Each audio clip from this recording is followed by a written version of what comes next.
Welcome to వన్య academy అండి. ఈరోజు వీడియోలో టాపిక్ వచ్చేసేటప్పటికి ట్రిగ్నామెట్రీ పార్ట్ 20. మీలో పార్ట్ 20 ఎవరైతే ఫస్ట్ టైం చూస్తున్నారో వాళ్ళు పార్ట్ 1 నుంచి పార్ట్ 19 వరకు చూడండి. ఆర్డర్లో ఉంటుంది, కంటిన్యూటీ ఉండి మీకు ఈజీగా అర్థమవుతుంది. ఓకే, ఈరోజు పార్ట్లో ప్రాబ్లమ్స్ డిస్కస్ చేసుకోవటం కన్నా ముందు కొన్ని ఫార్ములాస్ డిస్కస్ చేస్తాను. ఆ ఫార్ములాస్కి సంబంధించిన ఎగ్జాంపుల్స్ డిస్కస్ చేసుకుందాం. Okay, first formula sin power 2n theta plus cos power 2m or 2n theta ఈ ఫామ్లో ఉంటే మనకి మ్యాక్సిమం వాల్యూ అనేది 1 అవుతుందండి. మ్యాక్సిమం వాల్యూ ఎప్పుడు 1 అవుతుంది. మినిమం వాల్యూ ఫైండ్ అవుట్ చేయాలి అంటే థీటా ప్లేస్లో 45 డిగ్రీస్ని సబ్స్టిట్యూట్ చేసి మనం సింప్లిఫై చేస్తే వచ్చే ఫైనల్ ఆన్సరే ఈ ప్రాబ్లం యొక్క మినిమం వాల్యూ అవుతుంది. ఓకే, చాలా simple.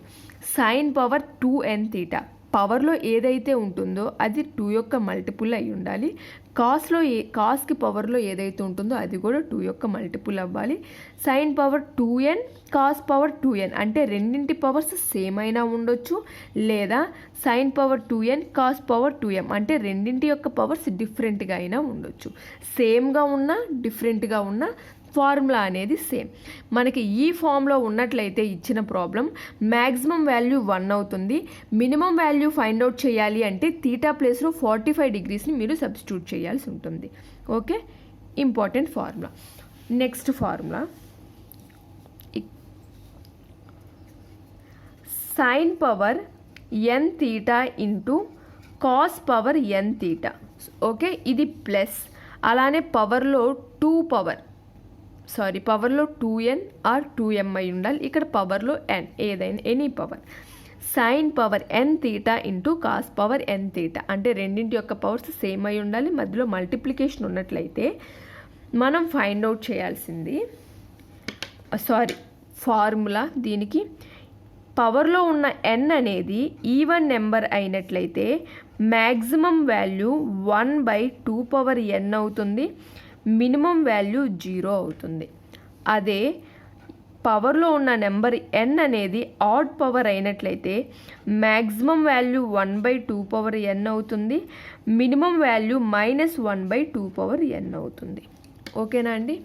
So formulas maximum minimum values find out చేయడానికి మనం ఇప్పటికీ నాకు తెలిసి ఒక 10 వరకు ఫార్ములాస్ చెప్పుకొని ఉంటాము. పార్ట్ 18లో బేసిక్ టేబుల్, పార్ట్ 17లో బేసిక్ టేబుల్ డిస్కస్ చేసుకున్నాం. సైన్కి, కాస్కి, ట్యాన్కి, కాట్, సీకెంట్, కొసెకెంట్కి పవర్స్ ఆడ్లో ఉంటే మ్యాక్సిమం మినిమం వాల్యూస్ ఏంటి, పవర్ ఈవెన్లో ఉంటే మ్యాక్సిమం మినిమం వాల్యూస్ ఏంటి అని డిస్కస్ చేసుకున్నాం. పార్ట్ 18లో a sine square theta plus b cos square theta ఫామ్లో ఉంటే మ్యాక్సిమం మినిమం వాల్యూస్, అలానే a sine theta plus b cos theta ఫామ్లో ఉంటే మ్యాక్సిమం మినిమం వాల్యూస్. పార్ట్ 18లో ఇంకొక 4 కొత్త ఫార్ములాస్ డిస్కస్ చేసుకున్నాం. సో ఈ పార్ట్లో ఈ 2 ఫార్ములాస్. సో మ్యాక్సిమం మినిమం వాల్యూస్కి సంబంధించిన ఫార్ములాస్ అన్నీ ఒక దగ్గర రాసుకోండి. ప్రతిరోజు కూడా రివిజన్ చేయండి. ఓకే, క్లియర్ అయింది కదా? Sine power 2n theta plus cos power 2n or 2m ఏదైనా సరే పవర్స్ అనేది ఈక్వల్గా అయినా ఉండొచ్చు, ఈక్వల్గా లేకుండా అయినా ఉండొచ్చు. ఉండి ఈ ఫార్ములేట్లో ఉన్నట్లయితే మ్యాక్సిమం వాల్యూ 1 అవుతుంది. మినిమం వాల్యూ ఫైండ్ అవుట్ చేయాలంటే థీటా ప్లేస్లో 45 డిగ్రీస్ని సబ్స్టిట్యూట్ చేసుకోవాల్సి ఉంటుంది. అదే sine power n theta into cos power n theta ఫామ్లో ఉన్నట్లయితే n కనుక ఈవెన్ అయినట్లయితే మ్యాక్సిమం వాల్యూ 1/2n అవుతుంది. మినిమం వాల్యూ 0 అవుతుంది. n కనుక ఆడ్ అయినట్లయితే మ్యాక్సిమం వాల్యూ 1/2 పవర్ n అవుతుంది. మినిమం వాల్యూ -1/2 పవర్ n అవుతుంది. ఓకే, సో n అనేది ఈవెన్ అయినా ఆడ్ అయినా మ్యాక్సిమం వాల్యూస్కి రెండింటికి ఫార్ములాస్ వేరు. మినిమం వాల్యూస్కి మాత్రం ఈవెన్ అయితే 0, ఆడ్ అయితే -1/2 పవర్ n అంటే మ్యాక్సిమం వాల్యూస్కి మైనస్ వస్తుంది. ఓకేనా అండి? ఎగ్జాంపుల్స్ చూద్దాం.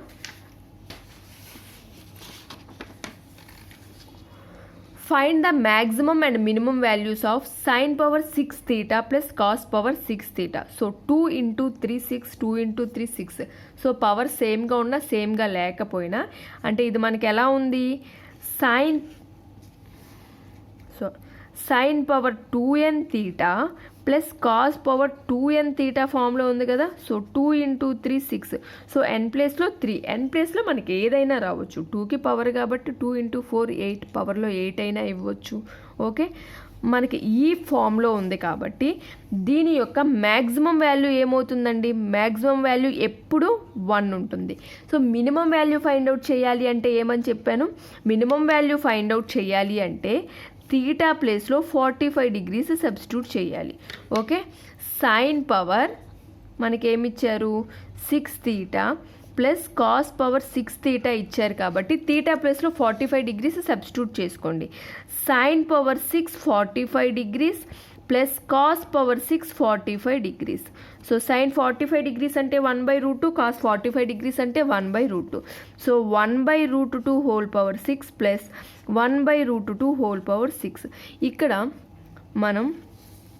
దీన్ని మనం 1/√2 whole square whole power 3 plus 1/√2 whole square whole power 3 ఇలా రాసుకోవచ్చు కదా. So A power m whole power n equals to A power m into n అవుతుంది కాబట్టి సో ఇది 1/√6కి ఈక్వల్ అవుతుంది. 1/√2 హోల్ స్క్వేర్ అంటే ఏమవుతుందండి? 1/2 whole cube plus 1/2 whole cube that equals to 2 cube అంటే 8 కాబట్టి 1/8 plus 1/8 that equals to 2/8 that equals to 1/4. Minimum value ఏమవుతుంది? 1/4. ఓకేనా, మ్యాక్సిమం 1 అవుతుంది. ఎలాంటి ఫార్ములాస్ సబ్స్టిట్యూషన్స్ ఏమీ ఉండవు. మినిమం వాల్యూ ఫైండ్ అవుట్ చేయాలంటే మాత్రం తీటా ప్లేస్లో 45 degrees సబ్స్టిట్యూట్ చేయాల్సి ఉంటుంది. ఓకే, ఇంకో ప్రాబ్లం చూద్దాం. Find the maximum and minimum values of sign power 4 theta plus cos square theta. So ఇది మనకి ఏ ఫామ్లో ఉందండి? Sign power 2n theta plus cos power 2m theta, రెండింటి పవర్స్ డిఫరెన్స్. సో 2 × 2 4 అవుతుంది, 2 × 1 2 అవుతుంది. ఓకే, 2m ఉన్నా ఇక్కడ 2n ఉన్నా ఏదైనా సేమ్ ఫార్ములా అని చెప్పాను కదా. సో దీని యొక్క మ్యాక్సిమం వాల్యూ ఏమవుతుంది?